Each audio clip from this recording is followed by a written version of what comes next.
مویشیوں میں بوجھ اٹھانے والے یعنی بڑے بڑے بھی پیدا کیے اور زمین سے لگے ہوئے یعنی چھوٹے چھوٹے بھی. پس اللہ کا دیا ہوا رزق کھاؤ اور شیطان کے قدموں پر نہ چلو، وہ تمہارا کھلا دشمن ہے. یہ بڑے چھوٹے مویشی 8 قسم کے ہیں، 2 بھیڑوں میں سے اور 2 بکریوں میں سے، یعنی ایک نر اور ایک مادہ. اے پیغمبر ان سے پوچھو کہ اللہ نے دونوں کے نروں کو حرام کیا ہے یا دونوں کی ماداؤں کو، یا جو بچہ ماداؤں کے پیٹ میں ہے اسے؟ اگر سچے ہو تو مجھے سند سے بتاؤ. اور 2 اونٹوں میں سے اور 2 گایوں میں سے. ان کے بارے میں بھی ان سے پوچھو کہ اللہ نے دونوں کے نروں کو حرام کیا ہے یا دونوں کی ماداؤں کو، یا جو بچہ ماداؤں کے پیٹ میں ہے اس کو؟ بھلا جس وقت اللہ نے تم کو اس کا حکم دیا تھا تم اس وقت موجود تھے؟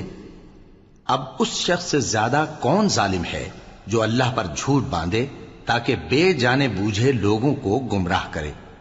کچھ شک نہیں کہ اللہ ظالم لوگوں کو ہدایت نہیں دیتا. کہو کہ جو احکام مجھ پر نازل ہوئے ہیں میں ان میں کوئی چیز جسے کھانے والا کھائے حرام نہیں پاتا، بجز اس کے کہ وہ مرا ہوا جانور ہو یا بہتا لہو یا سور کا گوشت، کہ یہ سب ناپاک ہیں، یا کوئی گناہ کی چیز ہو کہ اس پر اللہ کے سوا کسی اور کا نام لیا گیا ہو.